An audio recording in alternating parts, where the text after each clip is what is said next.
বিসমিল্লাহির রহমানির রহিম। আসসালামু আলাইকুম। জনতার রান্নাঘর থেকে সবাইকে জানাচ্ছি শুভেচ্ছা। আশা করি সবাই ভালো আছেন। আজকে যে রেসিপিটি করব সেটা একটা ভর্তার রেসিপি, ঝিঙ্গা ভর্তা। একটু বেশ অন্যরকম করে করব। যাই হোক, সেই জন্য এখানে আমি 1 চামচ দিয়ে দিয়েছি সরিষার তেল। আর এখানে প্রায় 600 গ্রাম হবে ঝিঙ্গা। এগুলা ছিলে কুটে নিয়েছি। এটা ধোয়া। এখানে আমি 1 চুটকি দিয়ে দিব হলুদের গুঁড়া, কোয়াটার চামচ থেকে কম, যাই হোক। আর এখানে আধা চামচ শুধু রসুন বাটা, আদা বাটা না, শুধু রসুন বাটাটা দিচ্ছি। এখানে অল্প একটু লবণ দিয়ে দিলাম।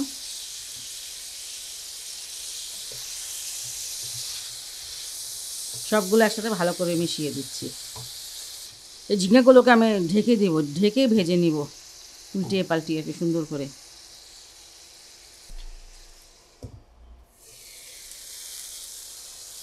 ঢাকনাটা খুলে দিলাম।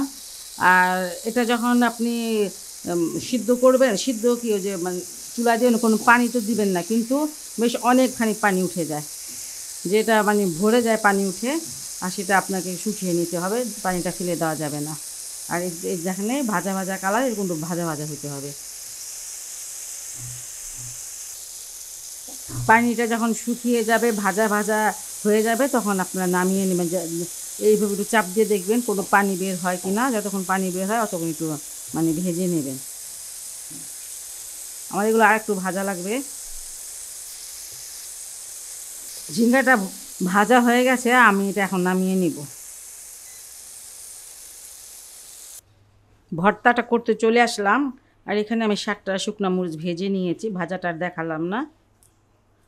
একটু হালকা আছে, একটু বেশিক্ষণ ভাজতে হয় যাতে খুব ভালো ভাজা হয়, মরিচটা যেন মচমচা হয়। আর একটু ঝালটা বেশি দিব, কারণ ঝিঙ্গা একটু মিষ্টি সবজি, ঝিঙ্গা আর ধুন্দুলটা আর একটু মিষ্টি, এই জন্য ঝালটা যা একটু বেশি খান একটু বেশি দিবেন। অল্প একটু লবণ দিয়ে দেব, কারণ আমি সিদ্ধর সময় একটু লবণ দিয়েছিলাম, সেটা মাথায় খেয়াল রেখেই তারপরে লবণটা দিতে হবে।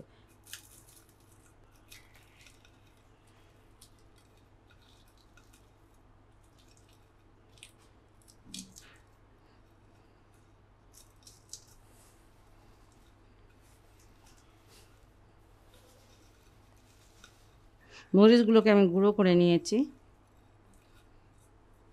যেমন করেছি। আর এখন পেঁয়াজ দিয়ে দেবো। এখানে আমি 2টা দেশি পেঁয়াজ নিয়ে নিয়েছি।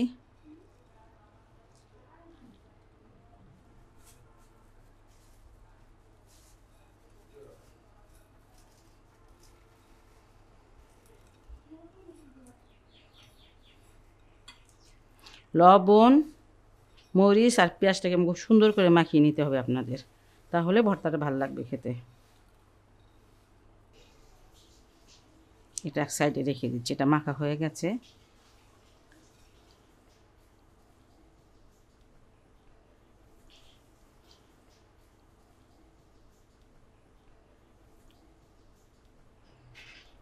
হলুদটা যদি কেউ দিতে না চান দিয়েন না, আমি আর দিলে খুব সামান্য দিবেন, 1 চুটকি, যাতে একটু কালারটা সুন্দর আসে। এই যা।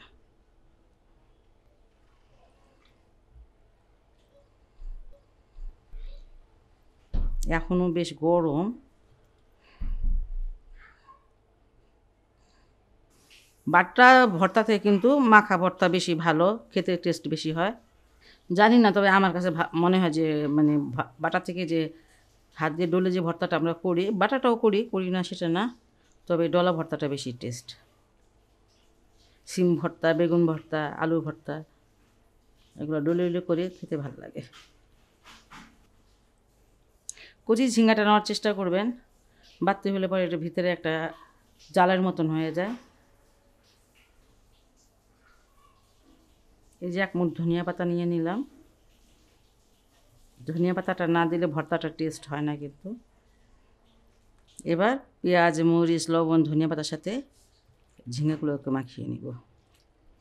অনেক মজার একটা ভর্তা, না খেলে বুঝবেনই না, না করলে বুঝবেন না। ঝিঙ্গার সিজন এখন, একটুখানি ঝিঙ্গা ভর্তাটা করলে একটু বেশি করে ঝিঙ্গা নিতে হয়। এগুলো পানি সবজি তো একদম অল্প হয়ে যায়। খুবই মজা, খুবই সহজ একটি রেসিপি। আর এখন পাওয়া যাচ্ছে ঝিঙ্গা, আপনারা বাসায় এটা অবশ্যই অবশ্যই ট্রাই করবেন, এটা রিকোয়েস্ট রইল।